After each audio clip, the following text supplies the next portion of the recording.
ልፊ ያላት ነፍስ እንግዲህ ተስፋ አልቆረጠችም። ሩታም በአብርሽ እንግዲህ ተስፋ ቆርጣ ትታመተው አልቻለችም። ከዛም በላይ ደግሞ የኤፍሬም ይገርማል። ኤፍሬምም እንግዲህ ዛሬም እያያችሁ ነው አይደለ? ሄርሜላና አብርሽ ምን ደረጃ ላይ እንዳሉ እያያችሁ ነው። አሁንም ሩታን እያባበላት ይገኛል። ታያለሽ፣ ልዑል ያለ አብራችሁ ነው የምትኖሩት። ከዚህ በኋላ ሰላም ወርዷል፣ ተታርቃችኋል እያለ ያወራል። እንግዲህ ሄርሜላና አብርሽ ደግሞ ሌላ ታሪክ ላይ ሌላ ሌቭል ደርሰዋል። እንግዲህ ኤፍሬም ደግሞ ለሩታ ታያለሽ ልዑሌ ብቻ ሳይሆን ሌላ መንታ ልጆች ተወልደው አብረሹ ትኖሪያለሽ ነው እያላት የሚገኘው። ሩታም እንግዲህ በጣም ጨዋ እየሆነች ነው፣ በጣም ስርዓት ያላት እየሆነች ነው። በአጭሩ ወደ ድሮዋ ሩታ ተመልሳለች። ግን ባዶ ተስፋ ነው እየሰጣት ያለው ይሄ ልጅ። ባዶ ህልም፣ ባዶ ኑሮ፣ ባዶ ህይወት፣ ባዶ ህልም፣ ባዶ ተስፋ ነው እየሰጣት የሚገኘው። እንግዲህ ስለ አብርሽም ብዙ ነገሮችን ብላለች። ስለ ልጇም ያሳዘነችኝ ፓርትም አለ፣ እንዲሞኝነችም ያልኩበትም ፓርት አለ። ለማንኛውም ግን ይሄ እጅ የማን ይመስላችኋል? ታቶ አለበት። እንግዲህ ሄርሜላም እብጥ እብጥ ቅብጥ ቅብጥ እያለች ትገኛለች። እንዴት ነው ነገሩ? ሩታና ኤፍሬም ዛሬ በምን መጡ የሚለውን መጀመሪያ እንነጋገራለን። ከዛ በመቀጠል ደግሞ የእጅና እጅ የማን ነው፣ ቀለበቱስ የማን ነው የሚለውንም እናወራበታለን። እና በመጀመሪያ ስለ ሩታ ስነግራችሁ ሩታ ማለት ነው ተስፋ አልቆረጠችም። አሁንም አንድ ሰው ምን ብሏል መሰላችሁ? አብርሽ እግዚአብሔርን ልንገራችሁ፣ አብርሽ ምን አለ መሰላችሁ? ከአንቺ በፊት ብዙ ሰዎችን አውቃለሁ አለ። ከአንቺ በፊት ብዙ ሰዎች ነበሩ አለ። ብዙ ሰዎችን አግኝቻለሁ፣ ብዙ ሰዎችን ተዋውቂያለሁ፣ ብዙ ሰዎች ጋር ሁኛለሁ፣ ግን ደግሞ እንዳንቺ የተለየብኝ ሰው የለም፣ እወድሻለሁ በማለት እንግዲህ ፖስት አድርጓታል ሄርሜላን። አንዳንዴ ብላችሁት ሞክራችሁ የመጨረሻ ላይ ስትደርሱ አንድ ለየት ያለ ነገር ታገኛላችሁ። ካያችሁት ነገር በሙሉ የሆነ የተለየ ዩኒክ ታውቃላችሁ። በቃ ልይት ያለ እንደዚህ አይነት ልባችሁ ወረፍ የሚልበት አይነት ህይወት ያ ነው የተረዳሁት በአብርሽ ማለት ነውና ሄርሜላ በነገራችን ላይ በዚህ ትህትናዋ፣ በዚህ ፍቅሯ፣ በዚህ ጨዋነቷ ትዘልቃለች ወይ ለሚለው አትዘልቅም። 100% የምነግራችሁ ነገር አትዘልቅም። በዚህ ስርዓቷ፣ በዚህ እሽሽ ባይነቷ በተአምር በዚህ ፍቅር አሰጣጧ አትዘልቅም። እውነቱን እናውራ እንነጋገር ከተባለ ነጭ ነጩን አትዘልቅም። ለምንድን ነው እንደዛ ያልሽው ካላችሁኝ፣ ቆይ በደንብ በኋላ ላይ ነው ሀሳብ የምሰጣችሁ። በቅድሚያ ግን እኔ ለሩታ ነው መልእክት የማስተላልፈው። አሁንም ደጋግሜ መልእክት እያስተላለፍኩ ነው። እንደው ያልሰማ ይስማ፣ የሰማም ያሰማት። የእውነቴን ነው። በአብርሽ ባትተማመኝ እኔ ተስፋ ቁረጪ፣ ተይው ከነጭራሹ በቃ ከልብሽ ውስጥ አስወጪ፣ ሌላ ሰው በህይወትሽ አስገቢ ምናምን አልልም። ለምን አብርሽ የሰራውን ስህተት፣ አብርሽ ያደረገውን ድፍረት አንቺም ደፍረሽ ገብተሽበት ስህተት ሰርተሽ ወይኔ ስትጸጸች መኖር ስለሌለብሽ ቢያንስ አሁን አንቺ እየጠበቅሽ ነው። ሁለታችሁም ግን ገደል ከገባችሁ ተያይዛችሁ ገደል መግባት ነው። ቢያንስ አንቺ አሁን እሱ ቢሳሳትም እሱ ሌላ ቦታ ቢሄድም አንቺ እየጠበቅሽ ነው። ግን ደግሞ አንድ ወንድ አንቺን እንደፈለገ ሲያገለባብጥ፣ አንቺን እንደፈለገ ሲያጫውት፣ አንቺን እንደፈለገ ታብታብ ሲያረግ ቆይቶ አስወልዶ አሁንም አስረግዞ አንቺ እያለሽ ማለት ነው ሌላ ዳቦ ፍለጋ ሄዶ ሌላ ቦታ ጋር ታብታብ አድርጎ ልጅ አስወልዶ አስረግዟል አይደለ? ታዲያ ይሄን ሰው እንደ ወደ አንቺ መጣ እንበልና መጣ በቃ ሄርሜላን በሆነ ምክንያት ተጣልቷትም ሆነ ባጭሩ ኤፍሬም ምንድነው ያለው? የሩታ ፍቅር አልወጣለትም። አሁንም አብርሽ በታሪክ የሩታ ፍቅር አልወጣለትም፣ ታያላችሁ ይመለሳል ነው የሚለው።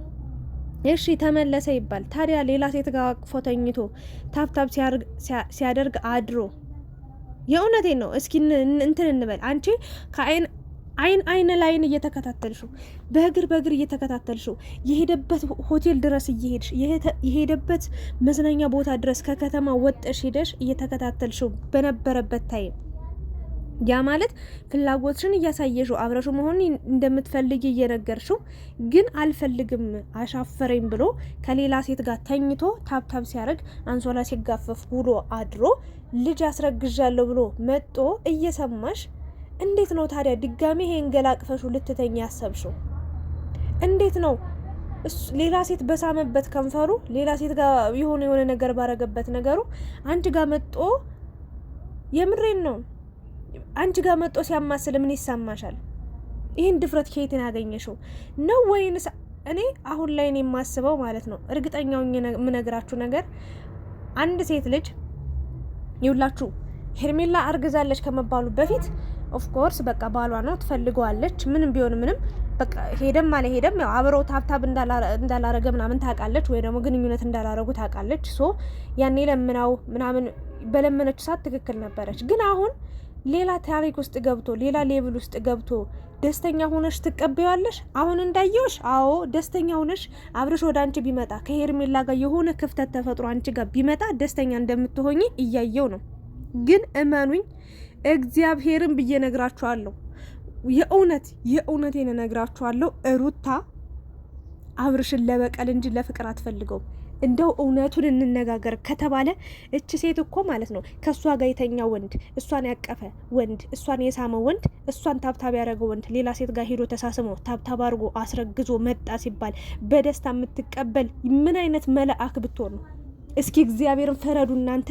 ምን አይነት መልአክ ብትሆን ነው? ምን አይነት ደግና በቃ ንጹህ ልብ ቢኖራት ነው እዛ ጋር ሴት አስረግዞ መጦ? ባያስረግዝም እንኳን ኦልሬዲ አብርሽ ከሄርሜላ ጋር እንዳደረ አምኗል። ለምን አርግዣለሁ ስትል ከአንድ ነው የተቀበላት። እች ልጅ ታርግዝም አታርግዝም ብቻ ታብታብ አርጓል። አብርሽ ከሄርሜላ ጋር ግንኙነት አርጓል አይደለ?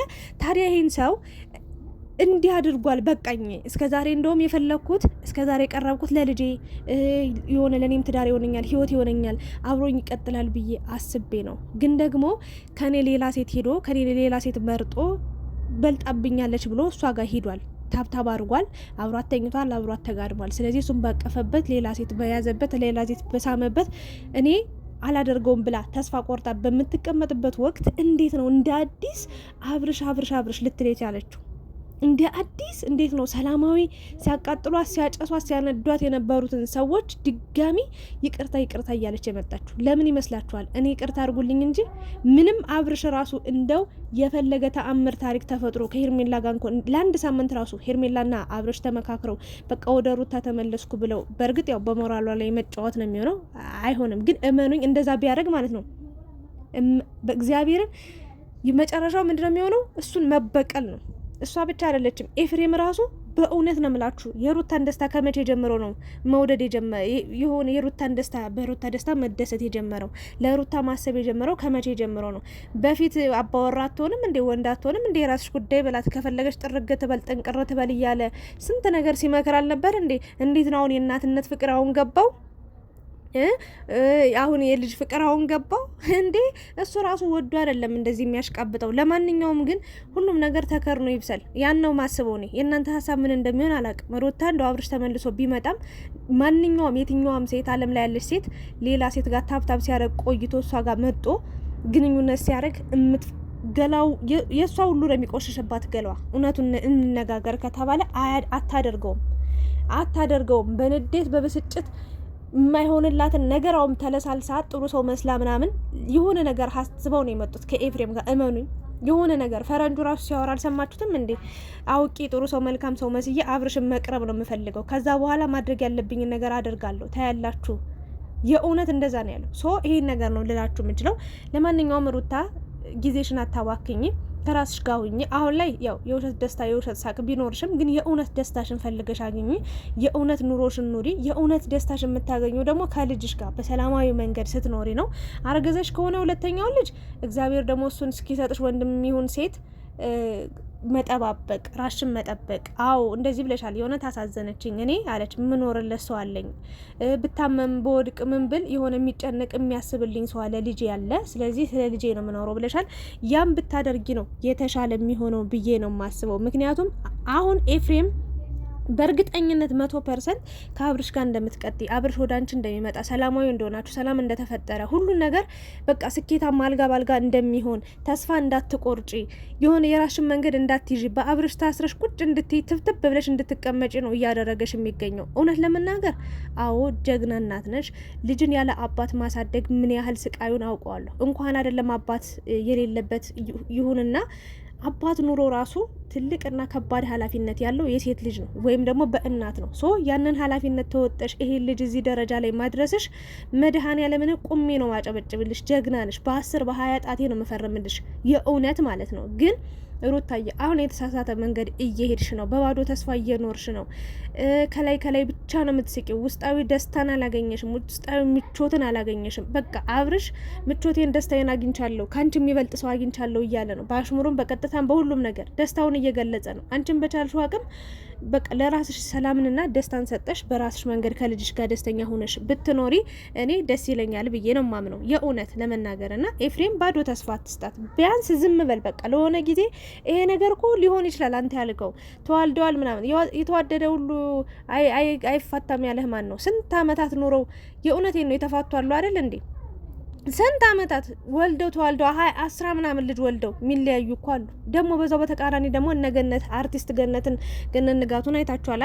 ብዙ ልጅ ወለዱ፣ ተለያዩ። ከዛ ከብዙ አመት በኋላ ድጋሚ ደግሞ ተፈላልገው ተነፋፍቀው ተገናኝተው ድጋሚ ልጅ ወልደው ድጋሚ ህይወታቸውን እየኖሩ ያሉበት ሁኔታ አለ። ምናልባት ያም ሊፈጠር ይችላል። የሚያውቀው አንድ እግዚአብሔር ነው።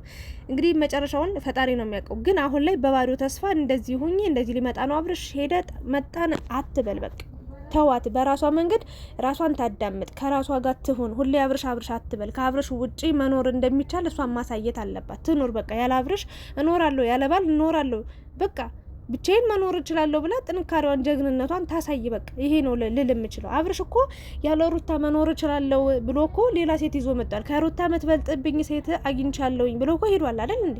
ታዲያ ለምንድን ነው እሱን በመጠበቅ እሱን በመለማመጥ እሱን በመከተል ጊዜዋን እንድታባክን የምታረጋት? እኔ ምንትና ኤፍሬም እባክህ ተው በቃ ኑሮዋን ትኖርበት ነው የምለው። ሩታን በባዶ ተስፋ እንዲህ ነው እንደዛ ነው እያልሽ አትጓጉ። ድሮ ማስተካከል የነበረብሽ ሰዓት ብዙ ነበረ፣ ግን አሳልፈሻል። በቃ እድል አንዴ ነው ብዬ ነው የማስበው። ለማንኛውም 2 እድልም ሊሰጥሽ ይችል ይሆናል፣ አይታወቅም። የነገውን አብረን የምናይ ይሆናል።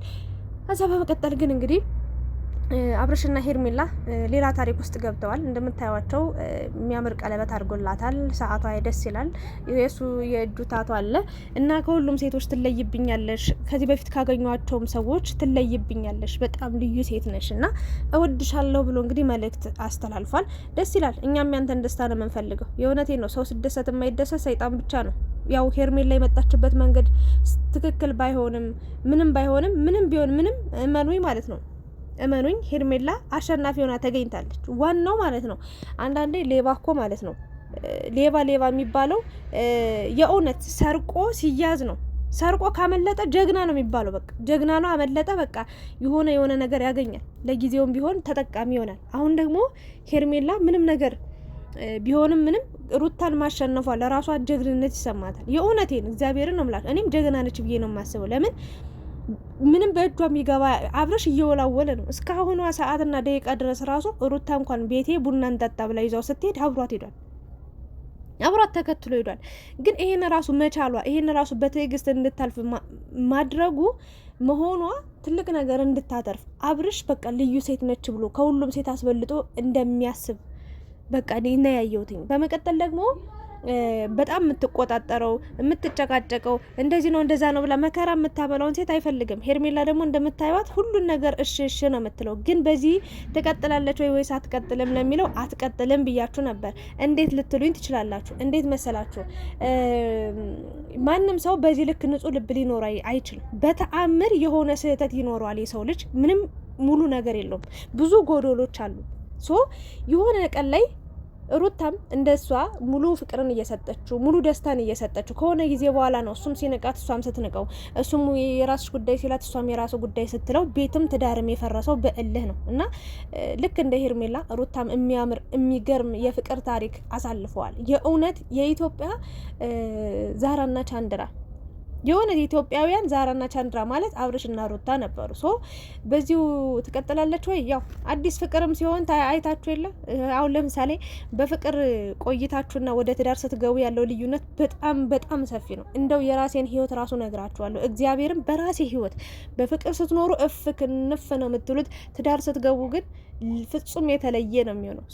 እመኑኝ በዚህ ትህትናዋ፣ በዚህ ጨዋነቷ፣ በዚህ ደርባባነቷ፣ በዚህ ፍቅር አሰጣጧ፣ በዚህ ሁሉን እሽባይነቷ፣ በዚህ አብረሽ እዛም ቢሄድ እዚህም ቢሄድ በቃ እንዲህ ነው ብላ አትቀናም፣ አትጨቃጨቀውም፣ አትከታተለውም፣ በቃ ባሌ ነው ብላ አምና ተቀበላ እየኖረች ነው። ታዲያ ይሄንን እስከ መቼ ታስቀጥላለች የሚለውን ነገር አብረን የምናይ ይሆናል። እኔ ግን አንድ ቀን ስህተት ትሰራለች። ሰው ናት። የሆነ ቀን የሆነ ነገር ሊደብራት ይችላል። እምቢ ማለት ልትጀምር ትችላለች። ያ ነገር ነው እንጂ ፍጹማዊ ሰላማዊ ህይወትን ሙሉ በሙሉ ይቀጥላሉ ምንም ነገር ኮሽ ሳይል የሚለው ነገር ያጠራጥራል። ሁሉንም ነገር የምናይ ይሆናል። ግን ሁሉም ባለበት ደስተኛ እንዲሆን እመኛለሁ። የኔ ሀሳብ ይሄንን ይመስላል። በማታው ቪዲዮ ደግሞ የምናይ ይሆናል። አብራችሁኝ ስለነበራችሁ ከልብ እያመሰገንኩኝ ማታ በሚለቀቀው ቪዲዮ ድጋሚ እንገናኛለን። ላይክ፣ ሼር፣ ሰብስክራይብ እያደረጋችሁ የተሰማችሁን ስሜት ደግሞ እኔ በሰጠሁት ሀሳብ አስተያየት ኮሜንት አስቀምጡልኝ። እወዳችኋለሁ።